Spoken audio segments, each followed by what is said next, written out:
C'est l'un des engagements pris par l'exécutif, mettre un terme aux avantages à vie dont disposent les anciens premiers ministres.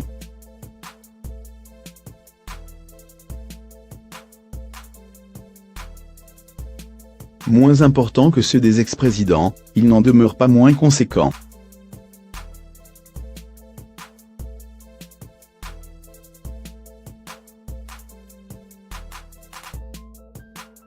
Les luxueux avantages des anciens premiers ministres, vers une suppression définitive.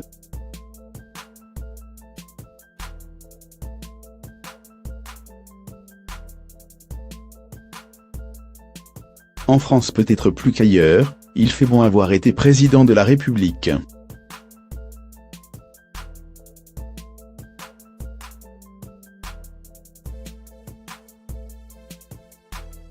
Le statut offre droit à de nombreux privilèges qui vont de l'appartement de fonction à la gratuité des transports sur les réseaux français.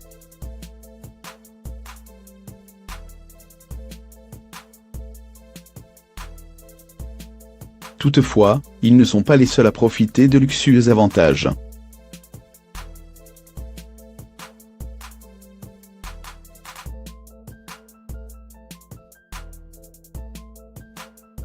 C'est également le cas de leurs parfois multiples chefs et chefs de gouvernement, quoique l'exécutif actuel se soit engagé à faire évoluer la situation.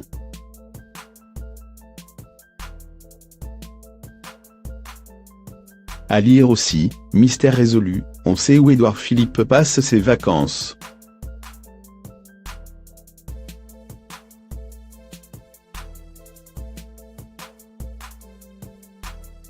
Les anciens premiers ministres peuvent en effet prétendre à un certain nombre de faveurs, issues du précédent exercice de leur mission au service de la République.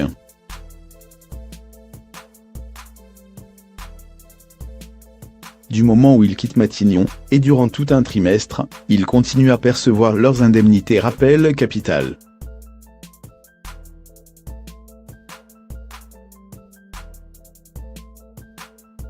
Soit une rente de 14 910 € brut mensuel.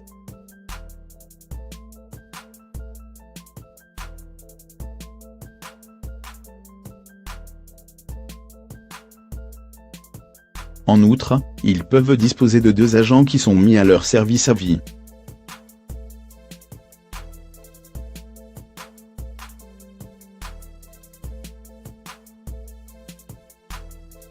Parmi eux, un garde du corps ainsi qu'un chauffeur attitré et, nécessairement, un véhicule de fonction.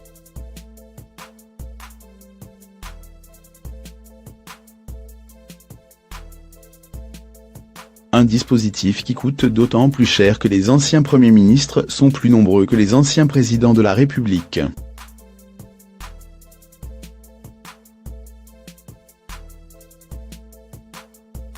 Le seul remplacement des véhicules de François Fillon, Édouard Balladur et Michel Rocard, en 2014, avait coûté pas moins de 89 000 €.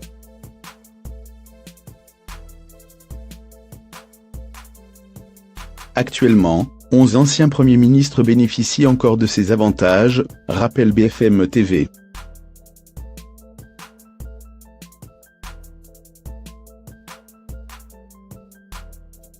Cela vaut également pour celles et ceux qui n'ont occupé le poste que quelques mois, comme Médith Cresson ou Bernard Cazeneuve.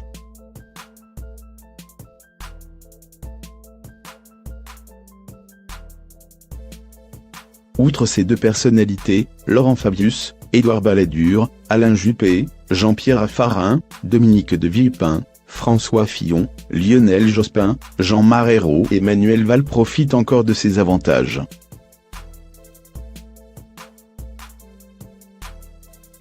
C'est dans ce contexte qu'intervient la décision d'Édouard Philippe, le Premier ministre d'Emmanuel Macron veut mettre un terme au caractère définitif de ces privilèges.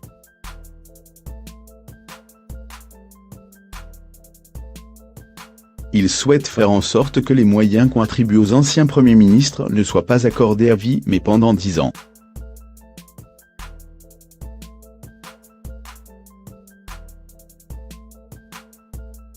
Vous allez me dire que c'est trop, moi je vous dis que c'est mieux qu'avant, a-t-il asséné, mi-février.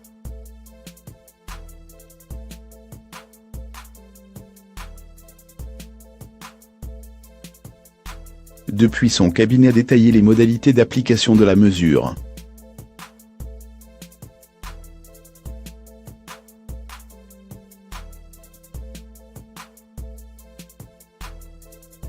Édouard Philippe devrait communiquer en ce sens après la clôture du grand débat, explique Matignon dans les colonnes du journal spécialisé Capital.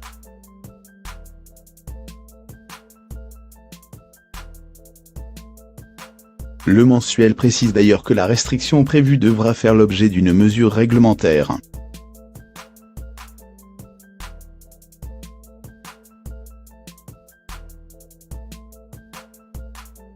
Pas d'informations précises en revanche, sur les réels concernés. Le texte visera-t-il Édouard Philippe, et ses successeurs, ou l'ensemble des ex-premiers ministres vivants? Avantage des anciens premiers ministres, une pratique qui n'est pas réglementée par la loi.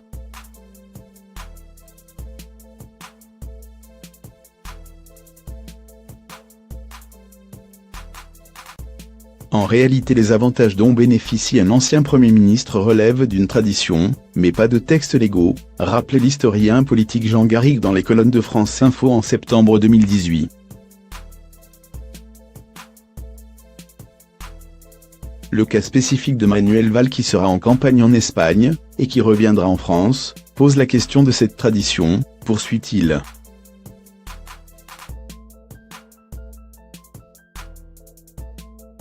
Pour autant, ce que fait l'ancien Premier ministre demeure a priori légal.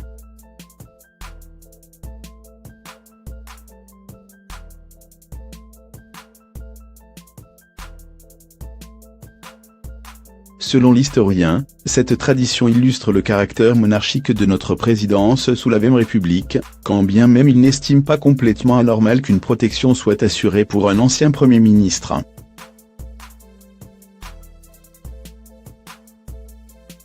Ce sont des pratiques qui n'existent pas dans les autres grandes démocraties, souligne-t-il cependant, non sans juger important de s'inspirer d'un système qui ressemble aux démocraties exemplaires de l'Europe du Nord.